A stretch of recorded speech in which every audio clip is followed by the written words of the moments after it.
Hello, everybody, and welcome back to a new episode of El Kokiotaku.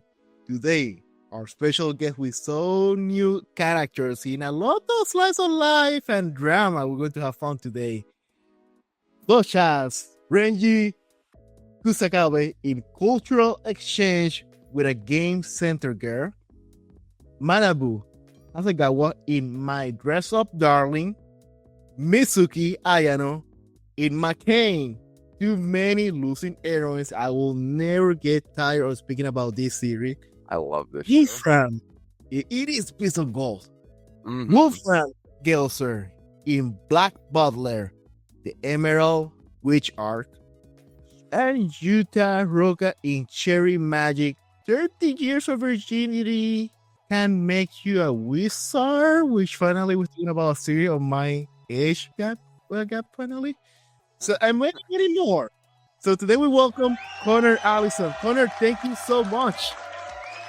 Thank you for having me. I've been really looking forward to this. Now that I look at it, you have a lot of slides of life here, like a drama. Yeah. About being involved in so many drama series. You know, I really like it. When I first got into this field, I didn't really know what I was going to end up doing. Lots of people can kind of fall into niches in different places. And it always feels like a lot of like young guys always really want to be in battle shonen. They always want to do lots of fighting. And that is cool. I do like that. And I've gotten a chance to do a couple pretty cool roles in shows like that. But I love slice of life. I love drama. When I was like, I grew up watching shonen, but when I was like 16 or 17, and I watched, what was it? Toradora the first time, getting into romances and slice of life, Nichijou. And I was just like, oh yeah, this is what I want to do. This is my favorite. We will get deeper very soon on that. So now we have please remind me by midpoint of the episode. Don't let that away because I want to talk about between action and slice of life. But let's break the episode with your latest character on a slice of life, but in a different tone, different speed. Talking about Renji Kusakabe in cultural exchange with a game center girl. Center. It's the British spelling of the word.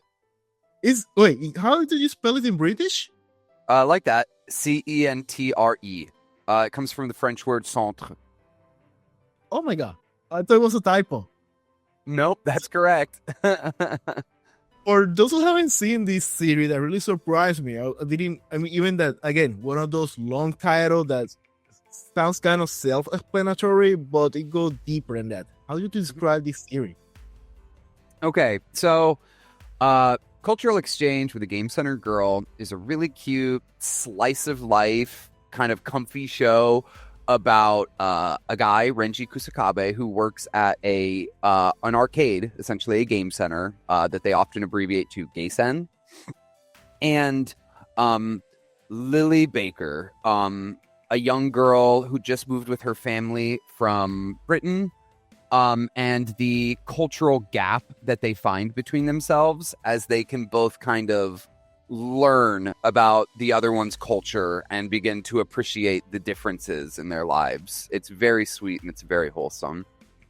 And I love it because there's always action. Like right now, you have something, Kaiju number 8, which is very hype, lot of action. But sometimes before you go to sleep, I'm the kind of person that like to slow down. Otherwise, I go to sleep. And I found this one, and it really surprised me how slowish it was with the fun, with the cuteness, and something that caught my attention was the type of animation, the temperature, the color. Yes. So the show is really comfy, cozy, and the art direction that they went for with it makes it look like a lot of the backgrounds are drawn in crayon. And they use colored line work for all the characters. So like Renji and Lily both have like purple outlines to all of their stuff, which just makes everything feel colorful and fun. I love the art direction for the show.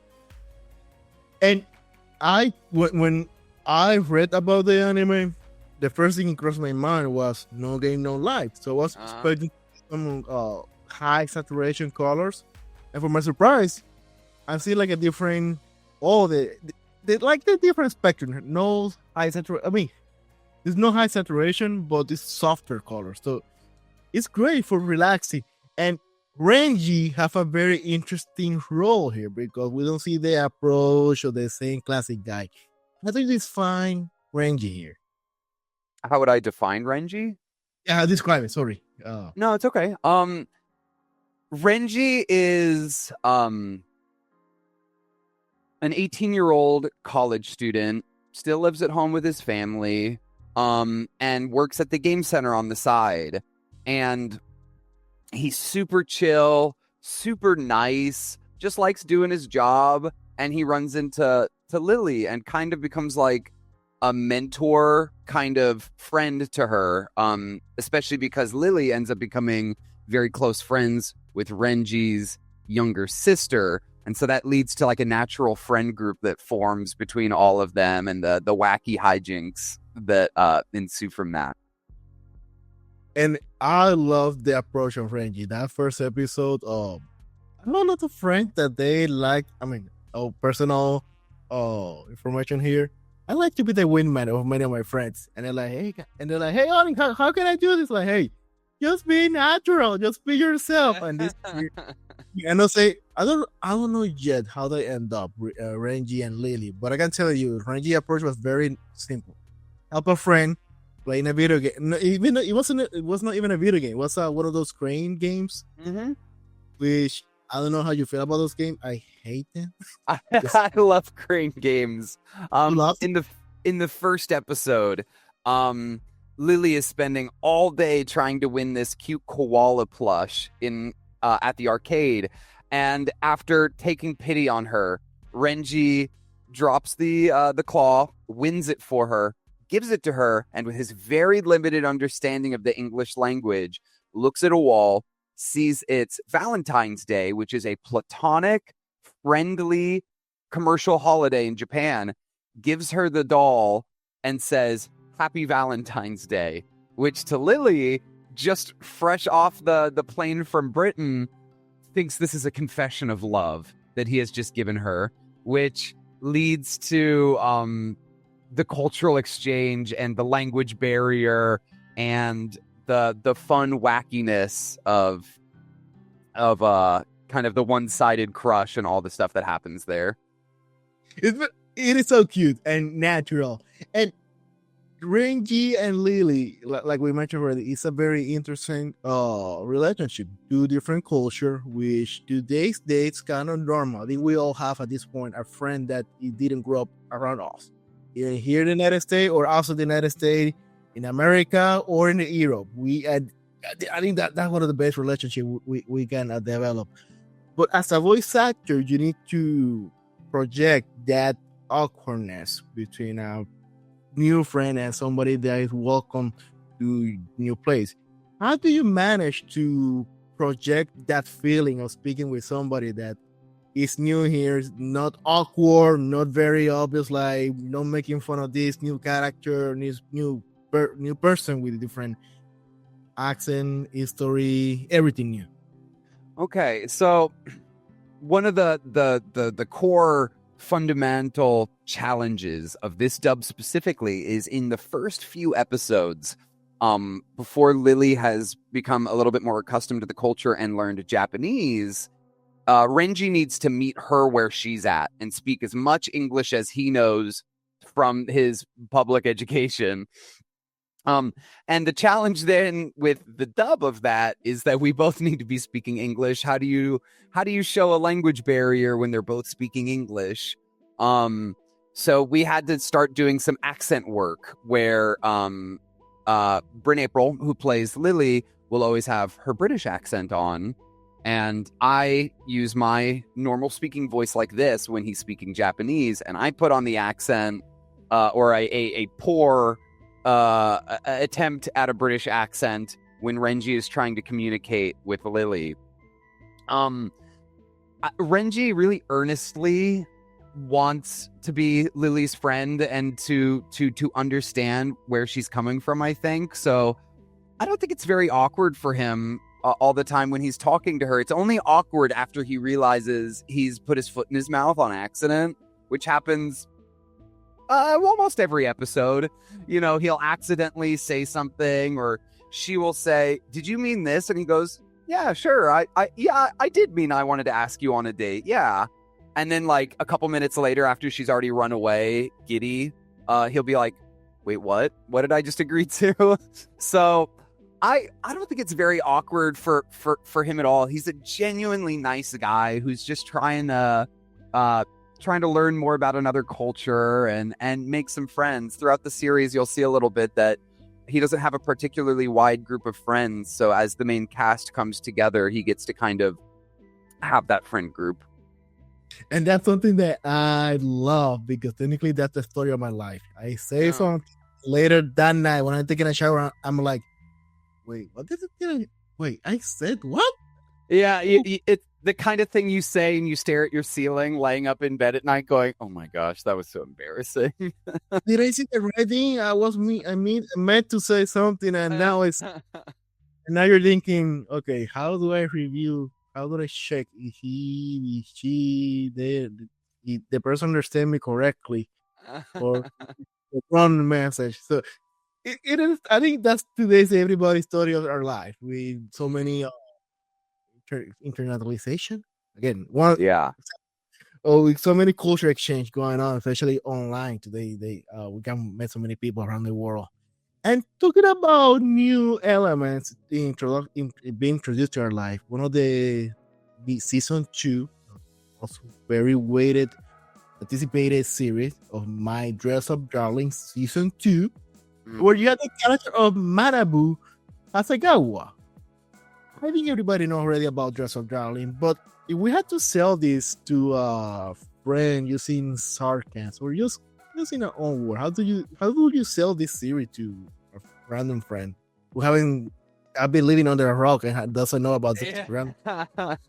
My Dress Up Darling is an extremely popular show from the last couple years, about two young people who are in this rom-com, will they, won't they, back and forth.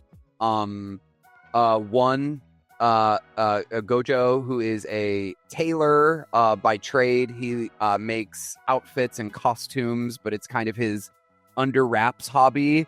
And Maureen, who is a cosplayer, and she's beautiful and really talented and really good. And the kind of bond that they form as he is able to make her outfits and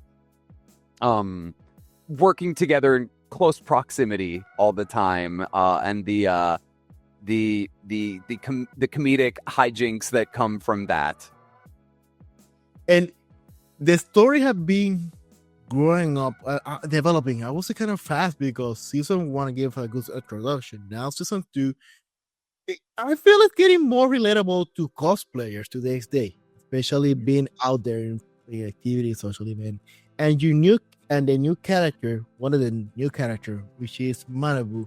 It was a very lovely introduction. So who is Manabu here? Manabu is one of Marin's, the main female character, one of her personal dressers. He works at a salon that she is regularly in attendance with the rest of his coworkers, and they form a tight little group of friends. Whether it's her going to him for advice, to get nails done, to get her hair redone, whatever it is. So they're kind of like her bouncing board, her friends, but also her personal stylists. When you see her hair with the 2 tones with the pink at the bottom, it's because they redid her hair. You know, they are part of her cosplay in a way pretty close to the same way that Gojo is when he makes her outfits. Which I really enjoy that introduction line when the Gojo confront them and they're like, "Hey boy, I think you're barking to the wrong tree." Yeah. So The introduction for this new group of characters is Gojo sees two men like kind of hovering over Mari in a hallway, yelling at her and stuff like that. And Gojo trying to be brave and trying to stick up for himself and protect his girl that he hasn't vocally told her he likes her yet, but he's trying to be brave, runs over and makes this big proclamation that he'll defend her and that they need to back off and make fun of him instead, only for it to be revealed that both of the hairdressers are gay and already her friend, and like, hey bud, I'm sure you're great, but like we're talking about something else here. and I love because what's the name of the other guy? Hikaru is correct. That sounds correct anyway. I love that Hikaru didn't level down. You're like, hey, don't worry, you're back into the wrong tree, but let me keep going here. Girl, what the hell you're doing with that hair? We want to That was so funny. And real. I love it. It was real because I know a lot of friends who are, I don't know, gay. They have this attitude. You don't need to be gay to be that dramatic. Mm-hmm. They're like, hey, my bad, sorry. Sorry to give you the wrong impression. Give me one time. What the heck, girl? It goes back to yelling at her because she's ruining her hair. We just did that for you. And something I really appreciate, especially today's day, I'm a fan of gay characters that are natural, real, because in the past, early 90s, to early 2000, gay character, we see them in many anime series, but they were always being shown as a goofy character, funny, in a kind of a satiric way. Yes, there were kind of a lot of stereotypes of like the gay best friend, and it was always like the punching bag. They weren't real characters. They existed as an accessory to another character or as the punchline to a joke. And good representation was few and far between. So I was really, really grateful when director Jonathan Rigg thought of me and Belle for these characters, two queer people, because not only is it authentic representation, but also then people who are going to handle it tastefully, and gratefully, the source material already handles it tastefully. In the second episode that Manabu appears in, I was working with Ben Stegmeyer, who was the AD on the show, the assistant director, and we had this really great just conversation about how nice their dynamic and friendship is, and importantly, that it is one of the more subtly nice things is that Manabu and Hikaru are two gay characters who aren't dating, and 10, 15, 20, 30 years ago, impossible. Not only that you'd have more than one gay character, but that you wouldn't just automatically make them dating or physically intimate or whatever it is as the punchline to a joke, but they are two people who are friends platonically and just exist with other things going on in their lives. They are three-dimensional characters who have wants and needs of their own that exist outside of the main characters, and I love that. We are not often afforded that, so right. And that's something that I'm appreciate from the industry in the anime, because of course anime is fantasy, and anime is they express a lot, especially hot feelings, sarcasm. yeah. Early they're really low. But when we go to the queer character, I have no idea. I'm guessing they felt that was the safest way to introduce this community to the world, so they don't. I don't know. It's kind of hard to understand on the introduction, which I appreciate it, because Asian culture, the Europe, Asian, and America, they're way different industry, and Yes, exactly. accepting of queer people and jokes and what we call. I was in my last episode with Ezra. I think it was Ezra. No, it wasn't with Ezra. I think it was Ezra. We were talking about no about with Kaylee. Kaylee. We were talking about that in Asia, something that might be considered PG-15 in the United States might be considered mature, and Yeah. that tolerance acceptance is way different from American and United and Asia. Mm-hmm. Totally. There's And just different cultures in small ways too.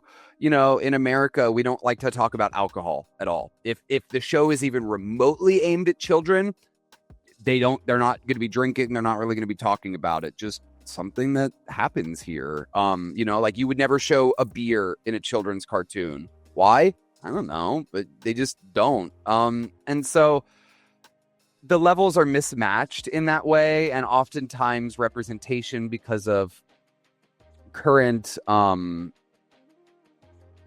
politics in the respective cultures are mismatched. Representation for queer people can be kind of all over the place, and it's also a moving target. In American cartoons, we have a lot more representation these days, and due to our current political climate, we are going to probably be backing back off from that and probably having less representation, unfortunately, due to reasons. But in Japan, they're kind of almost having an opposite way. They're going more, and we are having more and better representation in anime than we ever have in the past. There were always exceptions where there were good characters ahead of their time. I forget the character's name, but there's a very queer-coded character in Gurren Lagann whom I just love. I think he's blonde. yeah, Yes, and so there's always been characters ahead of their time like that who exist outside the realm of bad jokes and caricatures. But I am optimistic with shows like this, or a wholesome BL like Cherry Magic, which I'm sure we'll talk a little bit about later. It's just good. It heals my soul.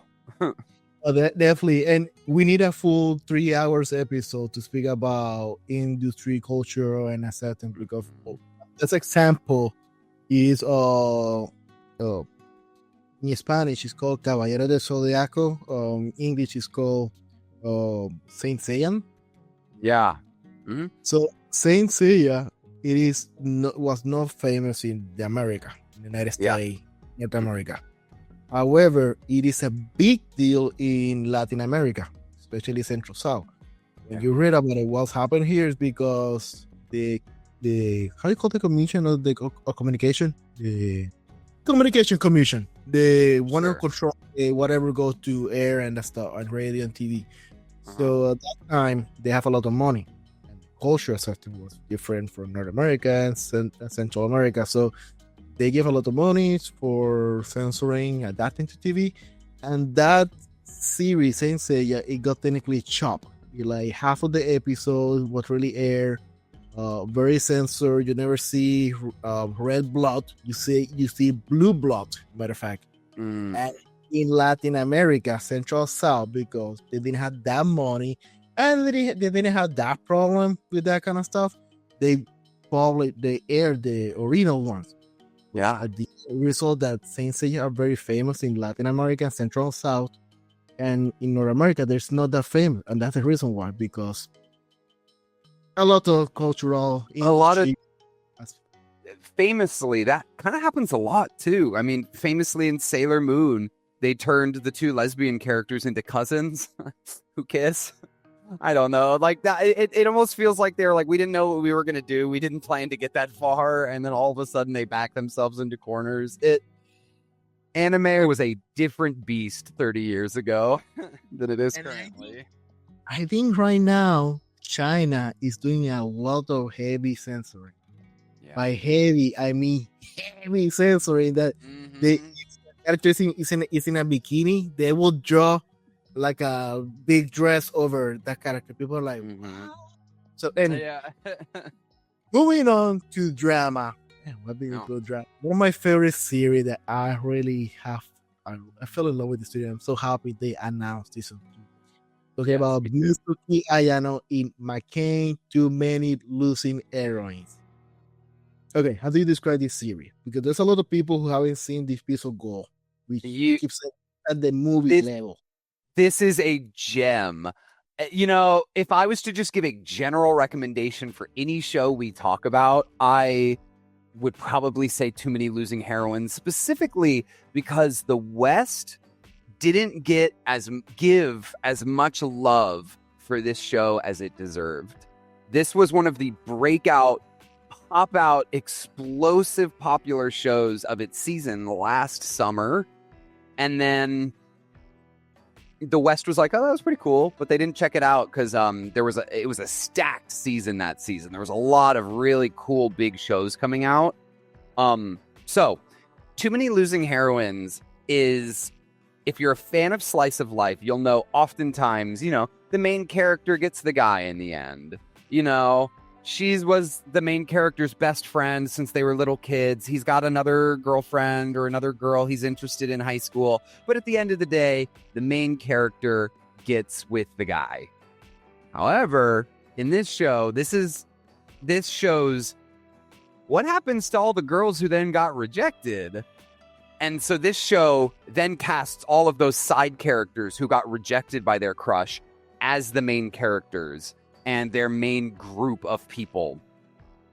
So it's about a bunch of girls who have all been rejected, essentially, and kind of co-commiserating on that, which sounds like it would just be like a spoof kind of little funny comedy, but it's really heartfelt and really beautiful and relatably tragic in a lot of ways, because they will take time to really just like spend an entire episode talking about two characters who, very much maybe were almost in love, but they were too young to recognize it. Or, ships crossing in a distance, they almost were a thing, but then they weren't for whatever reason.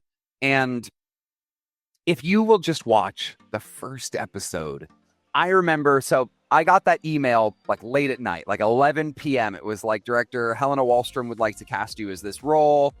Can you come in and record tomorrow morning? And so I was like, yeah, of course. So I pop on the episode at like midnight. And my jaw just dropped. Like film budget animation. Almost every single episode. It is a gorgeous show to look at. The scoring is all beautiful if you're a fan of orchestral soundtracks.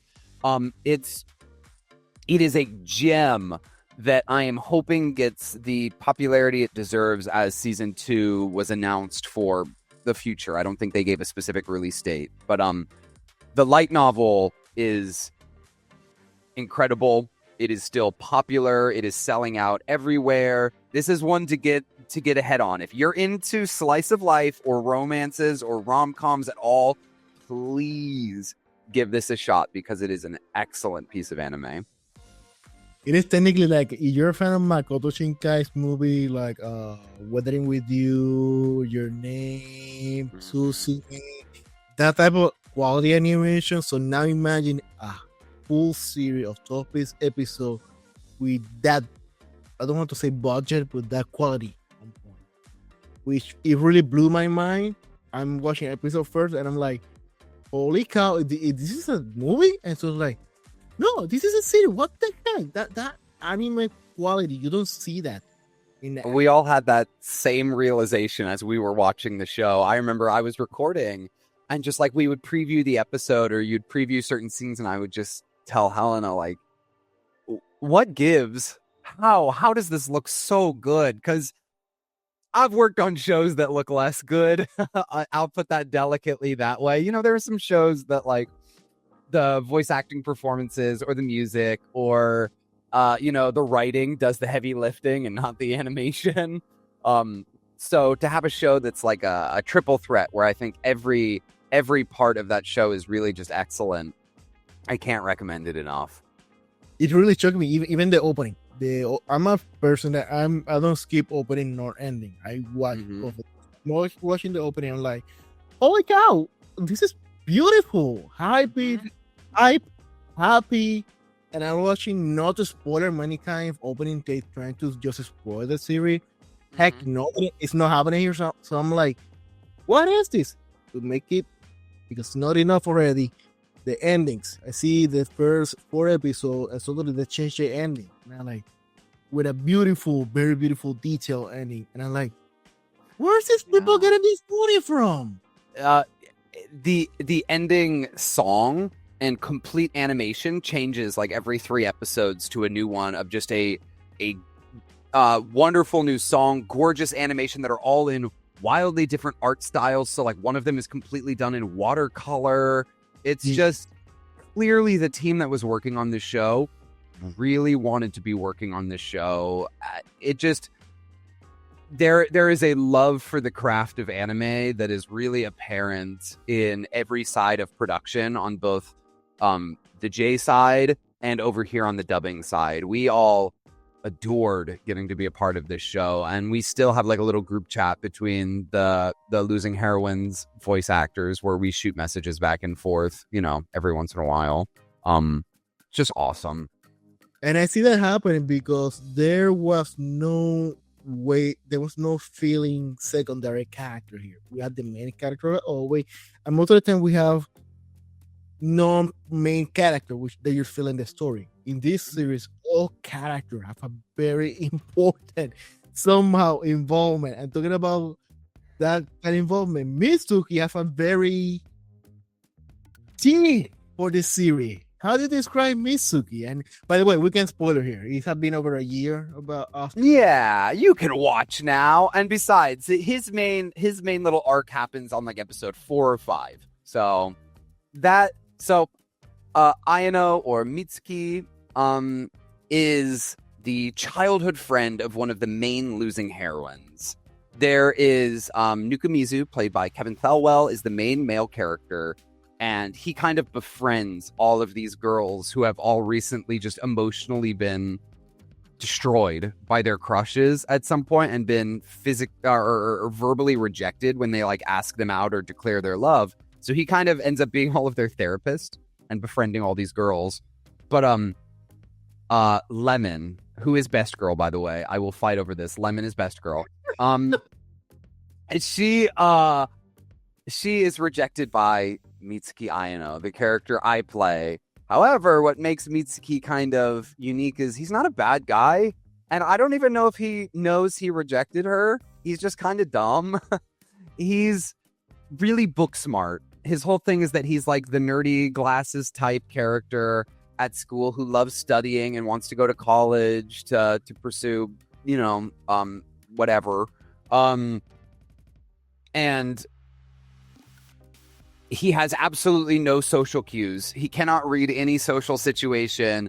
And Lemon clearly is in love with him, clearly is giving him signals. And he's just like, wow, I am so glad we're such good friends.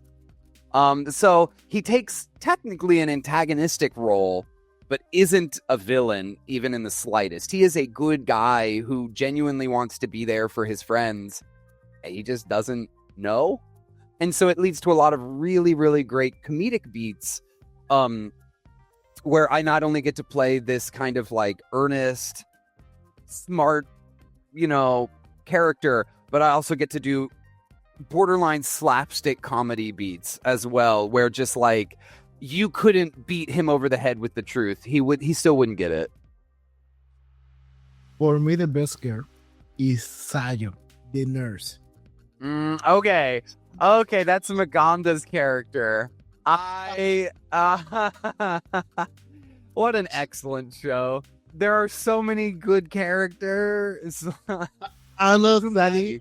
Even Sani is me, like she's like the background wing girl here. She's like of course there's some people kind of fry, oh my god, she's making worse bad comments in front of show. I'm like, hey guys, this is fantastic. This is not happening. Let's go. It is animated, so don't get offended, don't call authorities. It's just a show. And it's meant for people. You're watching this, it's meant for you. And you understood the reference, it meant that you, one thing, it's for the type of audience like you, or you're watching something you shouldn't be watching, you're too young for this. Yeah. So But going back to Mitsuki and Lemon for me, she killed me. She has the pulse in this series. She make a move that I'm like, oh my god, I didn't see that happening. Champion. We're going to spoil here because Mitsuki end up sadly, I mean sadly for the story, but for us for the tea drinkers, great. Chihaya is the girl who beat Lemon just because she went ahead of she went out before her, and Mitsuki, in a sense, nerd, not nerd of social skills, but nerd of the books, didn't realize what's going on, so he accepted dating her. So Yeah. that's last episode. That's farewell. Go ahead. Mitsuki ends up dating another girl, another kind of nerdy girl who also wants to go to college and pursue literature, and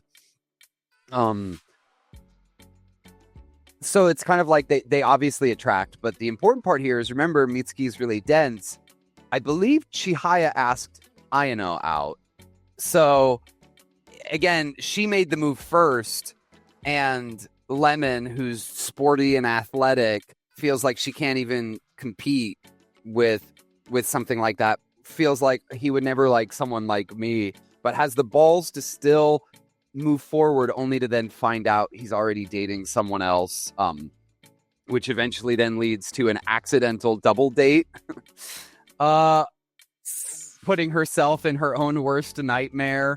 There are so many excellent pieces. Who among us haven't had crushes in high school that just are nightmare situations where everything couldn't have gone worse than it did? That's what Lemon experiences, is a ton of those kinds of things. Saying the wrong thing, humiliating yourself in front of your crush, all of this stuff. But what makes the show work is that Lemon isn't the butt of the joke. We don't laugh that this happened. It's sad. And you feel for her, and none of the characters are mean to her. No one's making fun of her. Mitsuki genuinely cares about Lemon as his friend still. And when he sees her running off crying, he tries to go follow her, only for his own girlfriend to say, hey, I'm here. I matter. You need to be here for me too. And so you can see that these characters are emotionally mature, but still high schoolers, and making the best decisions they can with the info they have. It's just that their best decision is often still not the best decision, and it leads to drama and interest. And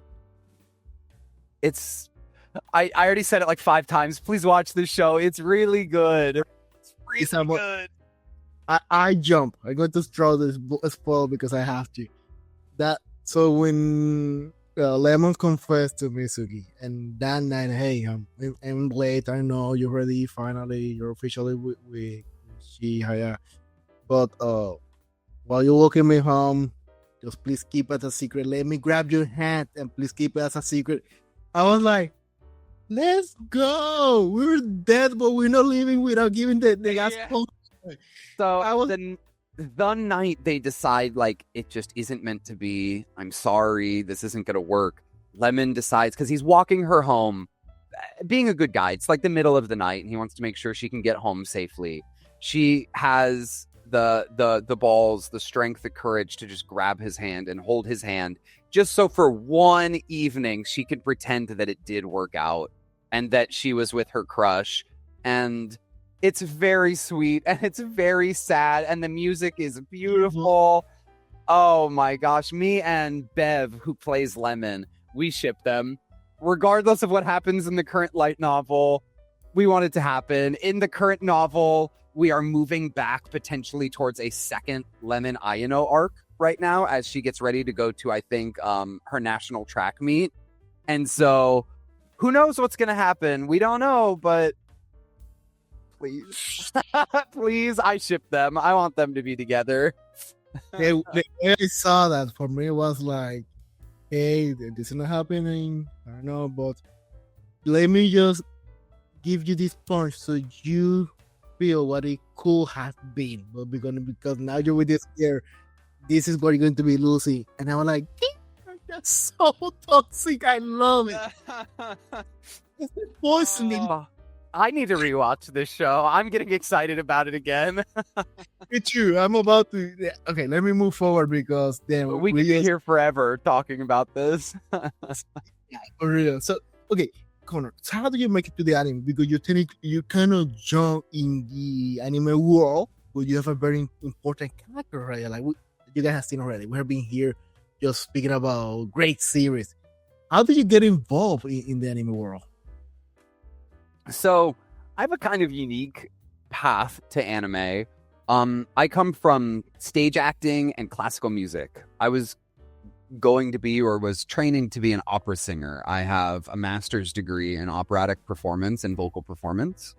So that's what I wanted to do. I wanted to go on stage and sing German and Italian and French opera music, only for me to graduate in May of 2020.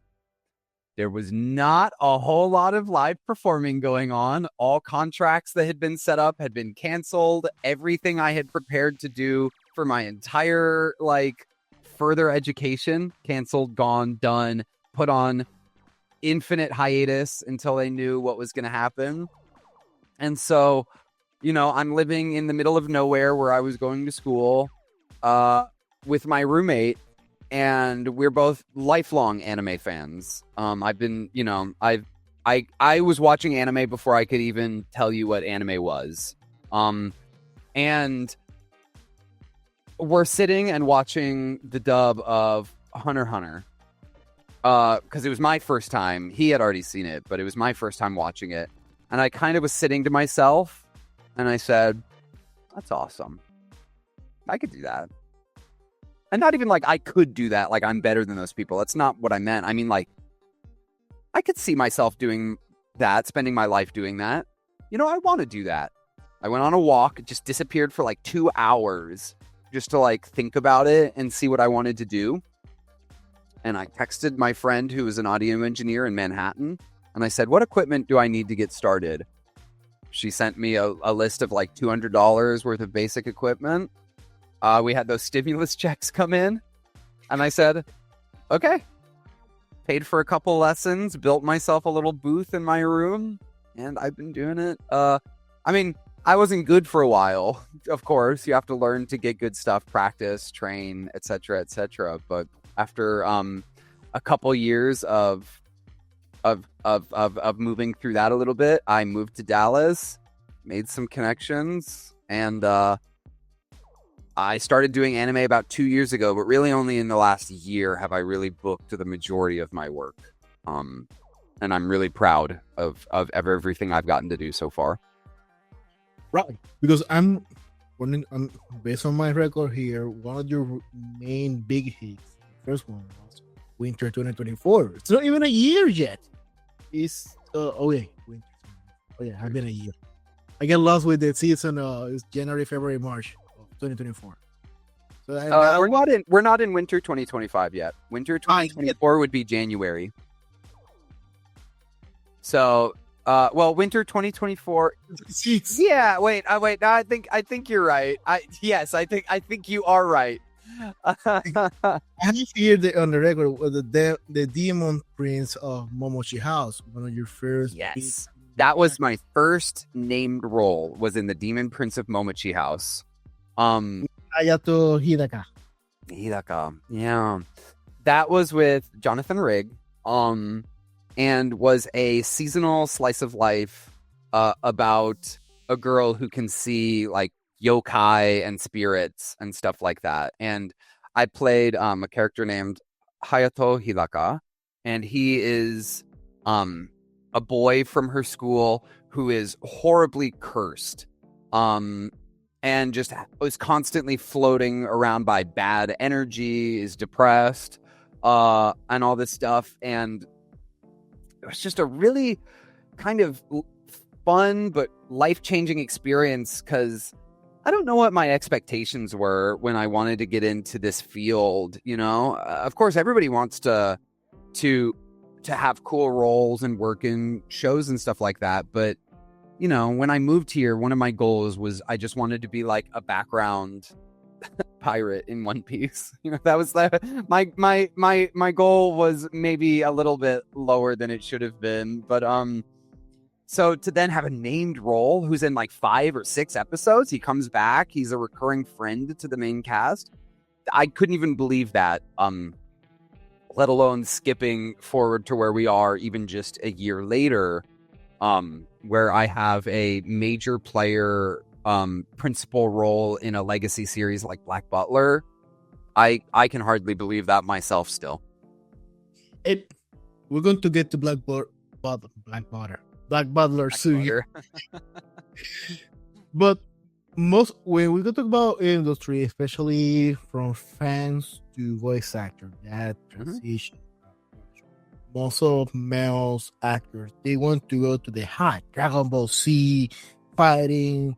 You have one character now with My Hero Academia, Vigilantes, you have bad issues, but you hit most of the drama character with people very tight underestimated because they feel like, oh, you just need to speak normal, which is exactly what it's not. Yes. How do you at any point in your career you saw yourself just be more in the drama and not the high punching exchange, or have things happen on purpose of being in this area? I wanted to do everything, and I still do. I love variety. I love so many different types of shows that I never want to personally limit myself in what I get to be a part of. However, when there is a casting director, certain things are out of your control. You get cast in what you get cast in, So I've gotten a good chance to do a little bit of everything, but as you said, the vast bulk majority of my work have been in dramas, romances, and slice of life. I don't have a problem with that at all. I love it. It's like you said, it's not that like, you just use your normal voice. I think that's a pretty common misconception. Not only am I not using my normal voice, maybe Ayano and Renji are pretty close to my normal speaking voice like this. And then Rokkaku and Cherry Magic is a little bit higher like this. Not too different. But then all of a sudden we have the character Wolfram in Black Butler, and he has a strong, thick German accent, and he's talking down here the whole time. And we have, it's a 19th century period piece, and it's very different, obviously. But, like, even if we're going to throw all of that to the side and say that he had a normal speaking voice or was close to my speaking voice again, voice acting is acting. I think that's something that a lot of new people or people who are fans trying to break into the industry maybe don't initially realize. Doing voices is sometimes not relevant at all for the character, but oftentimes is less, almost always is less important than the actual acting. Having a cool character voice you can do for like an alien is awesome. That's sick, and you can get work doing that. But you still have to be able to follow the director's direction. You still have to be able to make changes. You still have to make educated acting decisions as you look at a script. Voice acting is acting. And even if you're using your normal speaking voice when you play a character, you still have to be able to convey being emotionally distraught and sobbing over, the body of your own child who passed away, in a tragic drama, or the feeling of being a high schooler falling in love the first time and giggling to your friends that you've met the right person. Even if they're things that are over exaggerated or bigger than how you would act in your day-to-day life, that's the acting part. And so highly recommend acting. Oh, definitely. And I'm not a voice actor. I always say I'm not a voice actor. Some people ask me, hey, would you like to be one? And I keep saying no, just because no. And it's for respect. The more time I spend here in this podcast and meeting new voice actor, I realized that it is not just being voices. There's a discipline. There's practice. There's years. There is there's a skill. I mean, it is a full world. It is like playing violin. Can I play violin just if I grab it now? No, I need to learn and practice. So I respect the industry. And you wouldn't say that Ryan Gosling is a bad actor because he uses his same voice in every scene. Any stage or on-camera actor. So voice acting is no different. You don't need every character to sound like a completely different person and to mask your voice hundreds of different ways. But sincerely being able to portray a character and bring earnesty and genuineness to any performance, regardless if you're in space doing battle with aliens or you're playing an office worker who has a crush on his coworker, those both require you to tackle them with the same level of genuineness, in my opinion. And something that I don't know if I will be able to solely understand. For me, one of the most type of character that I respect and always surprising are those who are like monotone. Because how do you express feeling without changing your tone of voice? And that's when we go slice of drive. Those characters they say, "Oh no, that's not easy. They just speaking normally." No, when you have a character speak very low, normal, monotone, but is able to deliver those feelings, changing. Holy, that's when it's challenging. That is $1 million question for a lot of people. Is how do you play a boring character without having a boring performance? So. Right. The closest character I have to that is Hayato Hidaka in the Demon Prince of Momochi House. He's really kind of depressed and he talks like this all the time. And how do you make a character who talks like this all the time different? And I think it becomes a lot more nuanced in the same way that like a good chef, you can tell how good a chef is based on how they make eggs. It's a 1-ingredient dish, but there's like thousands of variations on how you can make an egg. I think it is a similar argument to that for characters like this. How do you take a simple sentence, perform it monotone, but convey a different idea? That is a challenge, and it makes all the more payoff worth it when you see that character break out of that, and maybe they don't scream as much as a high-energy, zany character does, but for them to raise their voice and get really upset about something, there is a much bigger juxtaposition between that and the way that they were normally talking before. That is their 11 out of 10 when they raise their voice and they're talking like this. So it just you pull it back, and the range of the character is smaller, I think, is the secret in a lot of ways. But you could have this conversation with 100 different talented actors, and they may all give different answers. I think it's $1 million question. And that's why I keep saying I don't meant to be a voice actor because I respect the industry. And this character they just introduced was challenging Wolfram. Yeah, Wolfram Gelzer in Black Butler Emerald Witch Arc, a long-time series, many years, and still haven't let down many fans. So many people know her Black Butler. How do you describe Wolfram Gelzer? Yeah. Oh my gosh. So Black Butler, of course, longtime series, is a period piece. It takes place in like 1889, I think might be the actual year of the show.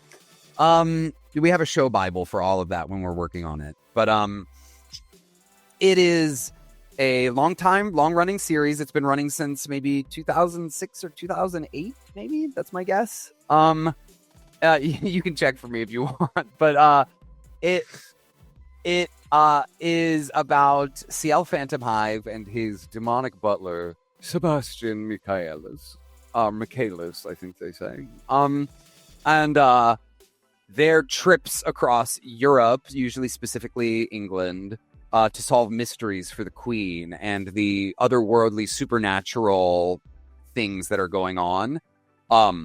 The Emerald Witch arc is the newest arc of the series, which takes Ciel Sebastian and his Phantom Hive crew to rural Germany to investigate this sleepy town that seems out of a different era, 200 years out of date, that is surrounded by poisonous miasma smog and is apparently infested with werewolves. And at the center of the town is a witch who can control all of this. That is the catalyst that brings them to investigate what's going on there. Only for them to then get there in episode 1, no spoilers, and meet Siglinda Sullivan, the Emerald Witch, and her butler, the very werewolf-like Wolfram Gelzer. This tall man with gray hair and sharp, angry appearance, who is her personal bodyguard. He ends up being a major antagonistic force for the majority of that season. So it was fun to get to play a kind of villain character, especially after the first chunk of characters we all talked about are like sweet little guys who just like want to have fun in high school. And they're like, all right, Conner, that's cool. Do you want to play an angry, 1800s German werewolf man? And I was like, I absolutely do. Thank you. Didn't Wolfram present you any challenge with fatigue? Because it is a big change. Like you should give us an example, that voice. Does that like present any physical challenge to you? Only in one episode was that a problem. Most of the time, talking down here in like my lower register isn't a particularly big problem. I would strategically take naps before sessions to make sure my voice was groggy and gravelly like this. Usually, there was only one episode where it was a problem. It was one of the later episodes during some intense fight scenes and stuff like that, where there was a lot of shouting in the deep, gravelly voice. And by the end of that episode, I had some hot tea and honey, and I rested my voice the rest of the evening. I don't think I spoke another word that day. And I think that very often the voice after that, like, hey, you speak to the family, hey, why are you not answering your phone? Oh, what's going on? La voce. I'm protecting. Hey, to wrap it up for today, because we have a lot of drama today. We getting excited speaking about this series. We can't wait to start it right now before we start recording this. We need to wrap it up with more drama. One of your character, my character, Yuuta Rokkaku, Cherry Magic, 30 years of virginity can make you a wizard. I know a few friends that I don't think they're wizards yet, but how do you describe this series? I love Cherry Magic. So I consider this my first big role. This was the first role I worked on where I felt, how do I word this? Really like a main part of the cast. He's Rokkaku. Let me move one step backwards. Cherry Magic, the premise of the series is it's a BL, a boy's love, and it's about an office worker who is in love with his supervisor, boss, coworker, and after turning 30 years old and still being a virgin, which sounds like a really kind of like raunchy setup, this show is surprisingly wholesome. And it's just a genuine little romance show that is adorable and very funny. But after turning 30 and still being a virgin, realizes that he gains the superpower that if he touches someone, he can read their thoughts. And so while standing in the elevator on his way to work, he accidentally bumps into his coworker that he has a crush on, only for him to hear then his coworker say like, "Oh my gosh, he just touched me. He's so cute. I have to act normal." And then to find out then that like maybe it's mutual, but he can't let him know he can read his mind. But he also, in typical BL fashion, also is kind of a little bit struggling with, but we're both boys, we can't be in love. That's crazy. So that's the main premise between the main two characters. Rokkaku is their office worker, co-worker. He's in like 9 of the episodes, 10 of the 12 episodes, something like that. And is oftentimes a comedic relief character because he is the third wheel to both of the main characters, often on accident. He just happens to be at the wrong place at the right time. For him to like see any sort of flirting that's happening and be like, hey guys, what's up? What are you doing? And like he clearly can't see any of the what's going on between them. Invites himself, like, you know, they're gonna go on a date or go on to do something alone. And he goes, oh, I'll join, and just shows up and works with them. Rokkaku is a sweet cinnamon roll. He is so stupid, and I love him so much. One of my favorite roles I've ever gotten to do. I would love to see more Cherry Magic one day. Which we all had that friend that were like, hey buddy, I love you. Get the hell out of here. Not now. Yeah, it's like, I appreciate you. I don't even know if the main characters do appreciate him. I don't think they like him very much. No, I think they do. There's a wonderful early episode where his coworker, the main character's coworker, boss, Kurosawa, has to stay with him. He is staying with the main character at his apartment. So like, ooh, that's pretty crazy. Only for Rokkaku to realize that they're going into work at the same time on the subway. And he's like, oh my gosh, they're having a slumber party. And then invites himself to go over to their place and brings like a bunch of like fun little games and stuff to play together. He's so cute. That sounds great. Innocence. How will you feel about, I mean, talking otaku here, Robert, Sure. how do you feel about having that power of touching somebody their top? Would you like that power? Would be No. I do not want that power. I do not need. I already have so much anxiety about what I imagine people say about me. I don't need to know what they actually think about me. I feel like in most cases it's a curse, and the show kind of goes into that. I don't think the main character wants that power very much. Oftentimes, you know, the anxiety of finding out something bad, of course, you know, that this person hates you, but also then the anxiety sometimes you find out somebody does like you and it makes you uncomfortable, and you know, you second guess all of your interactions with this person or something like that. I don't want that. I have too much anxiety. Neurospiciness and anxiety to need to know that. We have already too much anxiety already, and adding now that, oh wait, I can find, should I ask, should I not? They're like, no, just close the program. It's just on programming language. Just close it. Can you read? No, end of the analysis. It's done. Yep. Done. Done. On there because oh, maybe I can. Should I know? What if? Or the what if? Oh no. Yeah. Yeah. Thank you so much for today joining us. Well, any word of advice for those new voice actors that might be joining the industry, or just words of advice for the fans? Yeah, words of advice. For new actors, I'll give you 2 different ones. Words of advice for new actors. We talked about it a little bit before, but voice acting is acting. Take classes, do community theater. You know, you don't need to have a degree in this like I do or like some other people do. You know, if you're in high school and you want to go to college, yeah, study theater or television or acting in some way. That is probably the best start you can get. If you're already in college or you don't think college is for you, also fine. Join your local community theater. Do shows, get on stage, get practice. That is the cornerstone. And at the very least, even if you eventually maybe decide that you don't want to do that anymore, you'll have made such great friends and great memories getting to do that. I cannot recommend that enough. Advice for just randos or just fans, rather, just drink water.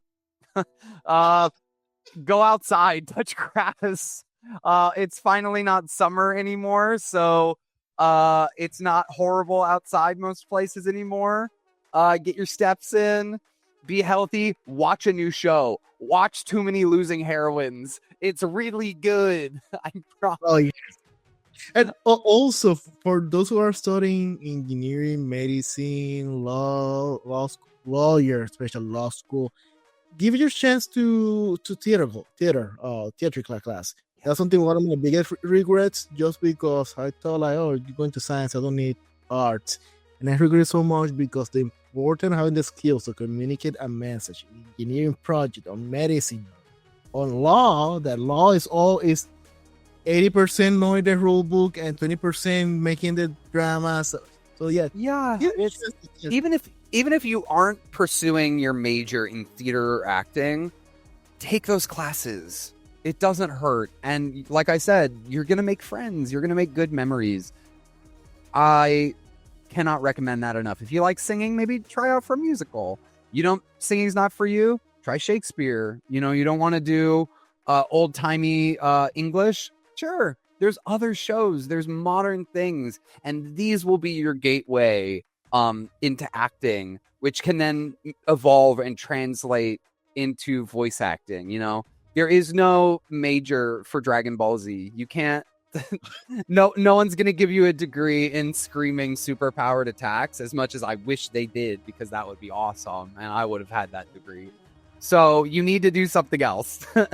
in engineering and science, there will be no class to how to deliver, to present a message, a process, a project or idea, which is 80% of the most important key when you get to the industry. So yeah, give it a chance. Confidence, charisma, and public speaking are skills that translate to every single possible job that exists. You don't understand what we're saying? Just look at our politicians. Anytime they don't know crap what they're speaking, and they some of the most famous politicians of all time were actors and performers. Right. It is a skill that can help you. It takes you there. So Corey, thank you so much. For those who haven't followed yet in social media, which social media can they follow you? Yes, I'm on TikTok, Instagram, X, formerly Twitter. I think those are the main ones that I'm using right now. At Conner Allison VA, voice actor, Conner Allison VA. Follow me there. I post equal updates on shows I'm a part of and stupid stuff. I also love baking. If you like looking at pictures of food, I love baking and cooking, so you'll get updates from there, I guess, as well. Are you planning to participate in the Netflix show, the baking? I wish the Great British Bake Off or any shows like that. I wish if they would invite me, I'd be there. Yeah. And like always, guys, just go down to the description of this episode, expand the description, and right there you'll find Conner social media link. Only one click, you can find it there. Just click, you make it to Conner social media, and like always, you already made it there. We humbly ask you for subscribe, like, and share our channel. This is the moment we just beg you for your giving some help with the like, subscribe, and share, and follow also on all the social media. All the same social media Conner have except X. You can find me anywhere except X. Well, Blue Sky. Blue Sky. Oh, I'm on Blue Sky as well. Put that there. It's hard. Social media is hard. Yeah, or threats, or who knows. Conner, thank you so much for everything. Thank you for having me. This has been such a blast. You're great to talk to. You ask great questions. Thank you. It's fun. We got too excited. It's supposed to be 35 minutes. It's already 1 hour, 10 minutes. So sorry. No, we got excited. I'm like, we have to. So, guys, see you in the next episode. Sayonara.